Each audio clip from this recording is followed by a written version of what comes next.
Hello, welcome to the Through the Eyes of George YouTube channel. Today, what we are going to be talking about is George Washington's belief in God and spirituality today. The George Washington biographies that I'm going to be using for this video are Realistic Visionary by Peter Henriques, The Spiritual Journey of George Washington by Janice, Connell, Washington's God by Michael Novak, and I'm also going to be referencing George Washington's Rules of Civility. Now, there's no doubt in people's minds that George Washington believed in God. He grew up in a godly environment. His mother, Maryball, and his father, Augustus, were godly people, and George's great-great-grandfather was an Anglican pastor. God and the Bible were very vital throughout all of George Washington's life. It's been recorded and documented that he went to church services throughout his life, especially during his presidency, and that he prayed daily and even fervently, especially during the American Revolutionary War. Now, whatever lay in George Washington's heart and whatever his true personal relationship with God was, he knew that God was important to, as what he would call, the cause of the American Revolutionary War, or the American Revolution. George Washington understood that God, or believing in a godly sense, whatever people want to believe for their spirituality, was important to a person's vital health as a human. And George Washington and the founders understood that, and you can see that in our founding documents, endowed by their creator, certain unalienable rights. You see that in the First Amendment in the Constitution with the freedom to believe in whatever you believe in God. And George Washington knew, and he came to believe that he was chosen by God for a purpose. You see that in the French and Indian War, that he was shot at and had bullet holes through his coat, and he had horses shot out from under him, and he came out unscathed.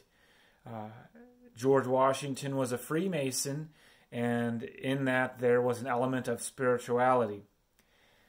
Now today, some people don't believe in God, and that's fine. You know, the Word of God and religion isn't for the unbeliever, plain and simple. It's for the believer. Richard Dawkins, who is a leading atheist in America or in the world, in a documentary, Richard Dawkins, or Mr. Dawkins, is being interviewed by Ben Stein. The documentary is called No Intelligence, or it's called Expelled, No Intelligence Allowed. And at the end of the documentary, Richard Dawkins talks about that we came most likely from an intelligent design of some kind, and he talks about what he believes that to be. The documentary is called Expelled, No Intelligent Design. It's a great documentary if you want to know more about what I just said. But anyway, George Washington and the founders knew that God, or religion, was important to the mental health, so to speak, of our country. And George Washington knew that spirituality was not to be taken lightly. You can see that in many correspondence in George Washington's life, in speeches he wrote, and correspondence and writings and speeches from the other founders of our country. You could say from the first 5 presidents of the United States. You can really see that. And it is most likely depicted that George Washington is Anglican. It's not really totally proven. We can't really put a concrete depiction on what he really believed, what denomination he was, but it was most likely Anglican. And today, concerning today, you know, the Word of God, or whatever people want to believe, like I said before, it's not for the unbeliever. a person who doesn't believe in something, whatever that is, doesn't go and believe and practice whatever that is. That doesn't make sense. That's not logical. But if George Washington were alive today, he would want and desire for people to have a spiritual life. God and the Bible and spirituality is the only thing that can fill a person's heart that government tries to. Sometimes the federal government or big government or heavy government intrusion, like I've talked about in other videos, tries to fill a person's life with everything and provide everything for everybody.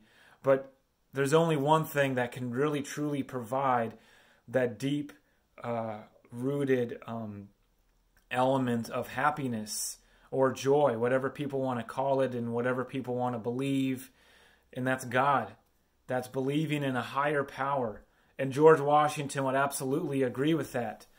In this book by Michael Novak called Washington's God, I'm going to read an excerpt in the back of it. George Washington made 2 speeches in the 1790s.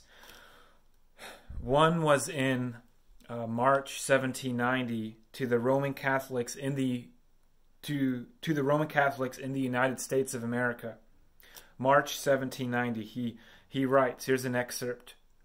As mankind become more liberal, they will be more apt to allow that all those who conduct themselves as worthy members of the community are equally entitled to the protection of civil government.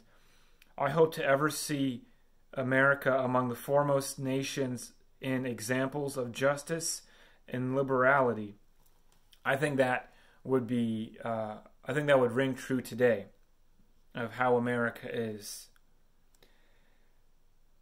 August 1790, George Washington writes to the Hebrew congregation of Newport. It's a little excerpt here.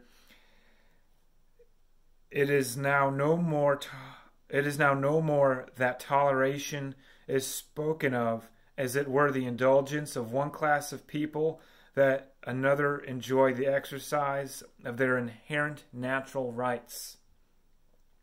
For happily the government of the United States, which gives to bigotry no sanction, to persecution no assistance, requires only that they who live under its protection should demean themselves as good citizens in giving it on all occasions their effectual support.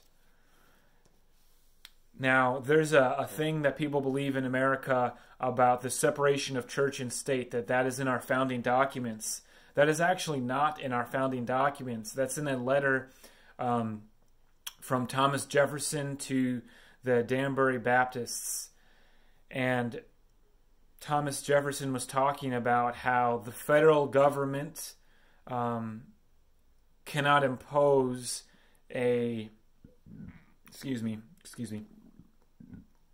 and the federal government cannot impose a type of religion or godly belief on its citizens. A city can, a township can, a state can do something of that kind or that sort, but not the federal government, the legislative, executive, and judicial. They cannot impose things like that. That's not how our country was founded or set up. And the founders understood that. Thomas Jefferson and George Washington were one of the founders, or some of the founders of our country. So, to close this video, I'd like to just state and say that George Washington would want people to have some sort of spiritual belief. Whether you want to believe in Christianity, in a non-denominational church, or Roman Catholicism, or Anglican like George Washington, or Judaism, or whatever it is. George Washington would want people to have some sort of spiritual well-being. Because when people are in an emergency or something happens to them, what do? Dear God, help us. Or they pray. Where does that come?